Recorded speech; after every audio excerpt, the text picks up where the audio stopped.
यहाँ पर आपको सर्च करना है उद्यम आधार। तो हमारे सामने इसकी जो ऑफिशियल वेबसाइट है आ जाएगी। वैसे इसका जो लिंक है हमने वीडियो के डिस्क्रिप्शन में और पिन कमेंट के अंदर भी आपको दे रखा है, जहां से आप डायरेक्टली इस पोर्टल पर आ सकते हो। अब यहाँ पर हमें एक नया रजिस्ट्रेशन करना है। इसके लिए यहाँ पर पहला ही ऑप्शन आपको मिल जाता है, for new entrepreneur who are not registered at as MSME. हम इस ऑप्शन पे क्लिक करेंगे।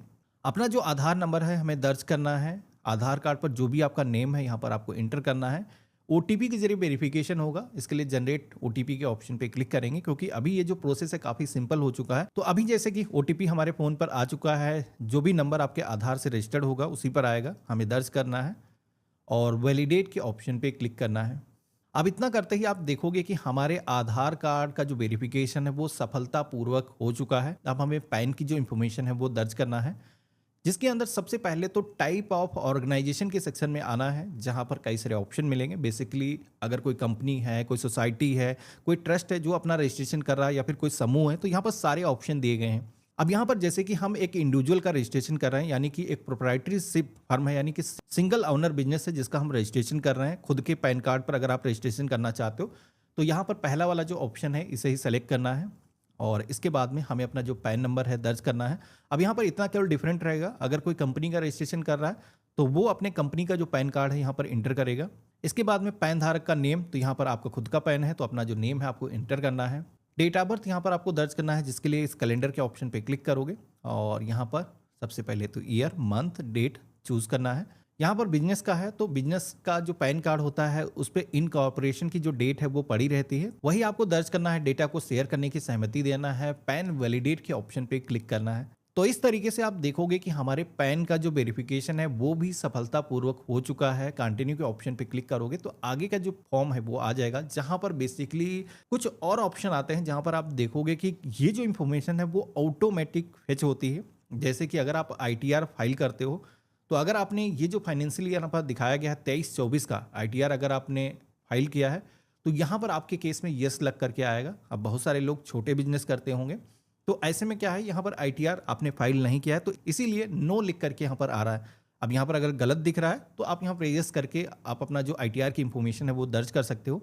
जीएसटी नंबर मेरे केस में फाइंड नहीं हुआ है, ना ही मेरे पास में मौजूद है। हम नो के ऑप्शन पे क्लिक करेंगे। इसके बाद में पेज में आपको नीचे की तरफ आना है। यहाँ पर आपको अपना मोबाइल नंबर दर्ज करना है, अपनी ईमेल आईडी गूगल की आपको इंटर कर लेना है, जिससे कि आपका जो सर्टिफिकेट है वो जनरेट हो तो आपके ईमेल पर उसकी जो कॉपी है वो आ जाए। अब यहाँ पर आपको एक सीट दिखाई गई है। बेसिकली एमएसएमई के अंदर रजिस्ट्रेशन करने के लिए शेयर होल्डर का जो पैटर्न है वो किस तरीके का होना चाहिए, मिनिमम जो होल्डिंग है वो कितनी होनी चाहिए। जैसे कि कुछ कैटेगरीज यहाँ पर दिखाए गए हैं। अगर आप ओबीसी से आते हो, एससी से आते हो, एसटी से, या फिर कोई वुमेन अप्लाई कर रही है, तो बेसिकली उनका जो होल्डिंग है मिनिमम कंपनी के अंदर कितना होना चाहिए। तो जैसे कि यहाँ पर दिखाया गया 51% होना चाहिए।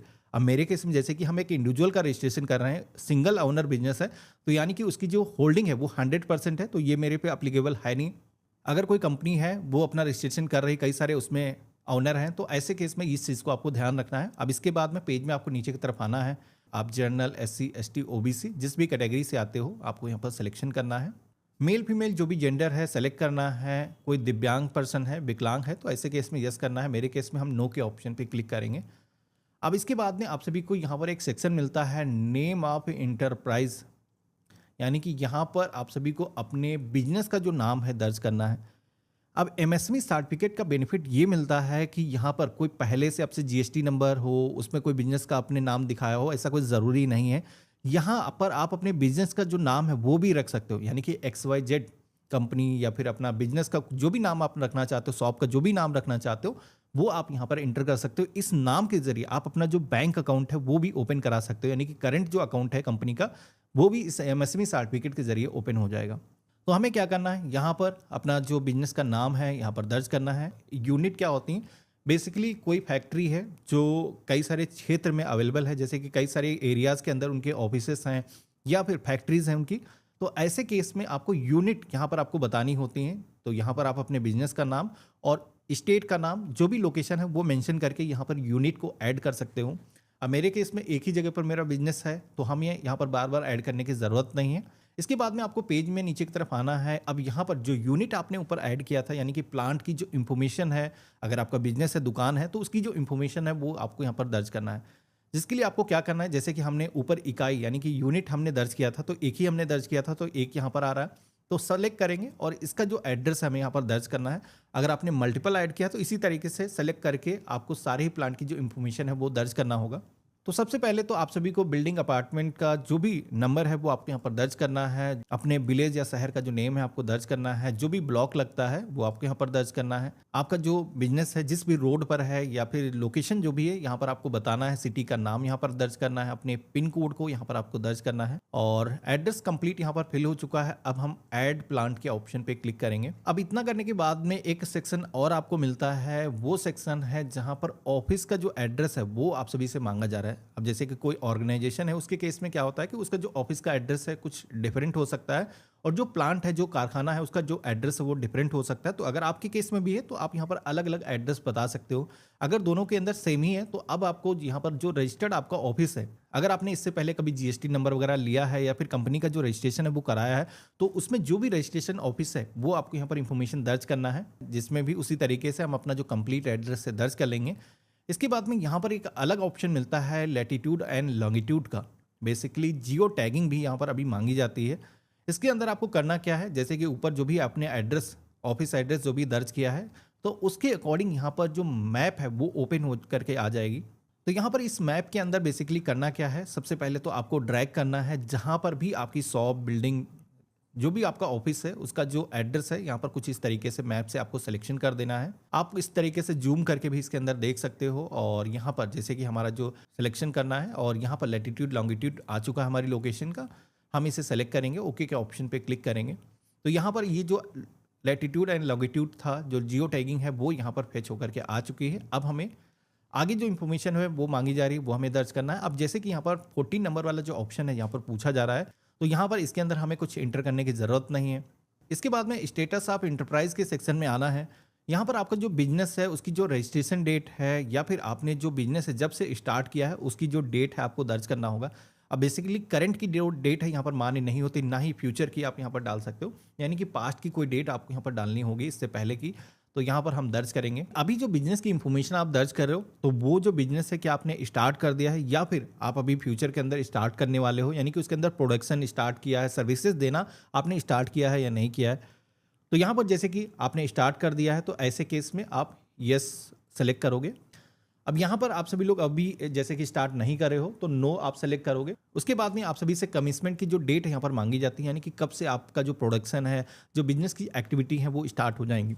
अब आपको बैंक डिटेल यहाँ पर दर्ज करना है। अब अगर आपके पास में करंट बैंक अकाउंट है तो आप वो इंटर करोगे, नहीं है आपके पास में सेविंग अकाउंट है तो वो भी चल जाएगा। आपको अपने बैंक का जो नेम है यहाँ पर दर्ज करना है, बैंक का जो IFSO कोड है वो यहाँ पर दर्ज करना है, बैंक अकाउंट नंबर यहाँ पर आपको दर्ज करना है। इसी के साथ में यहाँ पर आप सभी से पूछा जाता है मेजर एक्टिविटी ऑफ यूनिट। तो यहाँ पर आपका जो बिजनेस है वो जिस भी तरीके का है, अगर आप मैन्युफैक्चरिंग करते हो, प्रोडक्ट को निर्माण करते हो तो ऐसे में मैन्युफैक्चरिंग वाला जो ऑप्शन है वो सेलेक्ट करना होगा। अगर आप सर्विसेज प्रोवाइड करते हो जैसे कि कोई साइबर कैफे है, लाइब्रेरी है या फिर कोई डॉक्टर है, वकील है, तो ऐसे यहाँ पर सर्विसेज जो लोग प्रोवाइड करते हैं तो यहाँ पर सेलेक्ट करेंगे। रेस्टोरेंट का जो बिजनेस है वो भी सर्विसेज के सेक्शन में आता है तो आप यहाँ पर सिलेक्शन करोगे। अब यहाँ पर आप देखोगे कि सर्विसेज अगर हम सेलेक्ट करते हैं तो उससे रिलेटेड एक और सेक्शन यहाँ पर आता है जिसमें पूछा जाता है कि ये जो सर्विसेज हैं क्या आप इनमें ट्रेडिंग करते हो या फिर नॉन ट्रेडिंग बिजनेस है। अब जैसे कि नॉन ट्रेडिंग जो बिजनेस होते हैं, जैसे कि मैंने एग्जांपल दिए डॉक्टर, वकील, टीचर या फिर IT कंपनी, कोई टूरिज्म कंपनी है, तो वो डायरेक्टली कस्टमर को सर्विसेज प्रोवाइड करते हैं तो इनके अंदर ट्रेडिंग नहीं है। तो आपको यहाँ पर ये वाला ऑप्शन सेलेक्ट करना है। अगर उनके अंदर भी ट्रेडिंग है यानी कि डिस्ट्रीब्यूटर, दुकानदार जुड़े हुए हैं तो ऐसे में आप सर्विसेज अगर कुछ ऐसी प्रोवाइड करते हो तो आप यहाँ पर ये वाले ऑप्शन पे क्लिक करोगे। अगर आप मैन्युफैक्चरिंग के ऑप्शन पे क्लिक करोगे तो मैन्युफैक्चरिंग के अंदर आप सभी को कुछ डिफरेंट ऑप्शन आएंगे जहाँ पर भी जैसे कि मैन्युफैक्चरिंग करते हो, ट्रेडिंग करते हो या फिर आप केवल सर्विसेज प्रोवाइड करते हो तो यहाँ पर भी आपको ऑप्शन मिल जाते हैं। तो बेसिकली आपका जो कोर बिजनेस है उसकी जो एक्टिविटी कोड है वो आपको यहाँ पर दर्ज करना होगा। अब इतना करने के बाद में जैसे कि मैंने आपको बताया कि यहाँ पर जैसे ही आप देखोगे कि हमने इतना किया है तो हमारे सामने NIC कोड को सर्च करने का जो ऑप्शन है वो यहाँ पर आ चुका है। अब यहाँ पर क्या है कि गवर्नमेंट ने ये डेटाबेस पूरा बनाया है कि आपका जो बिजनेस है जिस भी कैटेगरी के अंदर है, आप जैसे कि कोई मिल्क प्रोडक्शन का काम करते हो, उससे दूध, पनीर, घी बनाते हो, तो यहाँ पर जैसे कि मिल्क आप सर्च करोगे तो उससे रिलेटेड जो भी बिजनेस एक्टिविटी होंगी वो आपको देखने को मिल जाएंगी। तो यहाँ पर बेसिकली गवर्नमेंट की एक पूरी लिस्ट है एनआईसी कोड की, यानी कि हर बिजनेस को गवर्नमेंट ने एक कोड दे रखा है, जिसकी जो पीडीएफ है मैं आपको वीडियो के डिस्क्रिप्शन में दे दूंगा, जहां पर आप पहले से रीड कर सकते हो कि कौन सी इंफॉर्मेशन यहाँ पर फॉर्म के अंदर दर्ज करना है, जिससे कि आपका जो रजिस्ट्रेशन है जब आप करो तो आपका जो वक्त है उसमें जाया ना जाए। अब यहाँ पर एक तो तरीका होता है कि आप एनआईसी कोड के जरिए आप डायरेक्टली यहाँ पर सिलेक्शन कर सकते हो। दूसरा तरीका यह है कि आप देखोगे कि नीचे की तरफ आपको सेक्शन मिलते हैं कि आप चाहो तो मैनुअली अपना जो एनआईसी कोड है यहाँ पर सिलेक्शन कर सकते हो। तो बेसिकली यहाँ पर जैसे कि अब हमें फाइनल बताना है कि हम इसमें क्या करते हैं, सर्विसेज प्रोवाइड करते हैं, तो ठीक है, सर्विस के ऑप्शन पे क्लिक करेंगे तो अब हमारे सामने कोड को फेच करने के लिए यहाँ पर ऑप्शन आ जाएगा, जहाँ पर सबसे पहले तो 2 डिजिट का जो कोड है ये हमें सिलेक्शन करना है। तो यहाँ पर आप देखोगे कि पूरी लिस्ट यहाँ पर आ चुकी है। जो मेन सॉल्ट है वो यहाँ पर आपको सिलेक्शन करना है, बेसिकली कैटेगरी आपको यहाँ पर सिलेक्शन करना है। अब कैटेगरी के बाद में सब कैटेगरी यानी कि 4 डिजिट का जो कोड है वो यहाँ पर चूज करने के लिए बोला जाएगा। तो इसके अंदर भी तो आपका जो बिजनेस है उसको और भी डीप एक्सप्लेन करना है। यहाँ पर जो भी ऑप्शन आपके केस में एप्लीकेबल है यहाँ पर आपको सिलेक्शन करना है, इस ऑप्शन पे क्लिक करना है। तो यहाँ पर आपके जो बिजनेस का मेन कोड है वो यहाँ पर फाइंड होकर के आ चुका है। एनआईसी 5 डिजिट कोड आपको सिलेक्शन करना है, देन आपको ऐड एक्टिविटी के ऑप्शन पे क्लिक करना है।